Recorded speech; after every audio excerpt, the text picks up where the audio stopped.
इंसान की ज़िंदगी एक ऐसे सफ़र की तरह है कि बस कुछ ही समय बाद ख़त्म हो जानी है।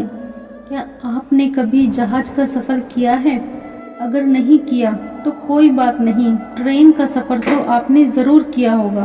क्या कभी आपने ये गौर किया कि सफ़र जहाज़ से हो या ट्रेन से, हर सफ़र तकलीफ़देह ज़रूर होता है। इस सफ़र में भी कई पाबंदियां आप पर लागू की जाती हैं जिन्हें आप बहुत रजामंदी से कबूल भी कर लेते हैं। मिसाल के तौर पे आपको बस एक खास जगह पर महदूद कर दिया जाता है, लेकिन आप बिना कुछ बोले मान जाते हैं। आपको इस सफ़र के दौरान ये आज़ादी नहीं दी जाती कि आप अपनी मर्जी से सफ़र के दौरान अपनी मर्जी से चहलकदमी करते हुए इधर उधर जा सकें, बल्कि जहाज़ के सफ़र में तो आपको सीट बेल्ट से बांध दिया जाता है और आप कोई एतराज़ भी नहीं करते। बाथरूम वगैरह का कोई ख़ास इंतज़ाम ना होने के बावजूद भी आपको कोई शिकायत नहीं होती। हालांकि ट्रेन के मुकाबले जहाज़ का बाथरूम इतना तंग होता है कि पता ही नहीं चलता कब शुरू हुआ और कब ख़त्म हो गया। चाहे एयरपोर्ट हो या रेलवे स्टेशन, भीड़ भाड़ की वजह से आपको तकलीफ़ ज़रूर होती है, लेकिन आप खामोश रहते हैं और ज़्यादा शोर भी नहीं मचाते। कभी सर्दी तो कभी गर्मी में कोई सही इंतज़ाम ना होने के बावजूद बर्दाश्त करना पड़ता है, लेकिन कभी कोई मुसाफिर इस बात की शिकायत नहीं करता। और ना ही आपने कभी कोई ऐसी मिसाल सुनी होगी कि मौसम की सख्ती से बचने के लिए किसी मुसाफिर ने किसी रेलवे स्टेशन पर कोई नौकर रखा हो या कोई स्टेट रूम बनाया हो।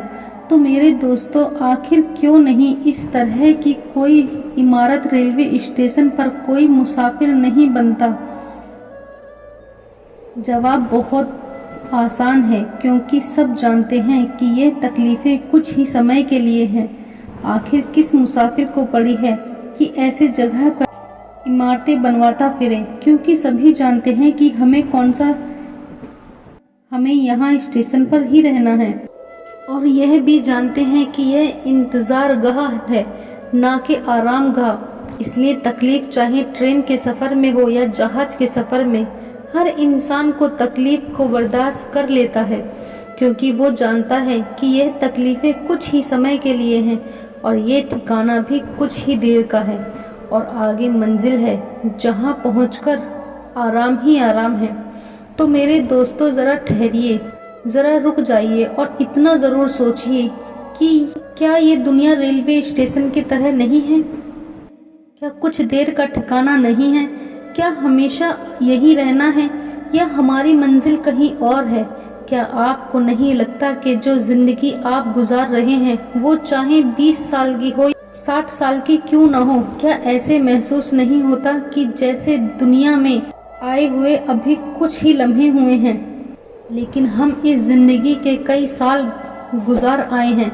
क्या कल हमारे बुजुर्ग बच्चे या जवान नहीं थे?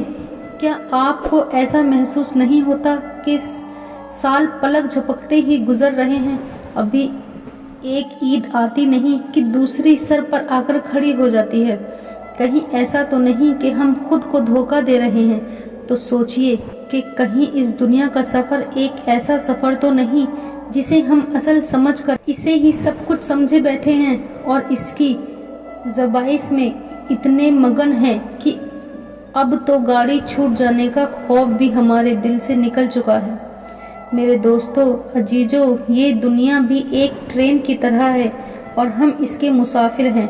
हमको एक ना एक दिन ये ट्रेन ज़रूर छोड़ना है और अपनी आखिरी मंजिल की तरफ जाना है, यानी कब्र में। तो मसला है ये कि वहाँ रहने के लिए हमारे पास क्या सामान है, वहाँ रहने के लिए आपने क्या सामान अपने साथ लेकर जा रहे हैं, या हम खाली हाथ हैं? इस बारे में ज़रूर सोचिए। अगर हम अपने आप पर नज़र दौड़ाएंगे तो हम इस अर्जी दुनिया में रहने के लिए ज़्यादा से ज़्यादा माल जमा कर रहे हैं, बड़े बड़े घर बना रहे हैं, लेकिन हम ये भूल चुके हैं कि ये तो बस अर्जी ठिकाना है, असल ठिकाना तो कहीं और है।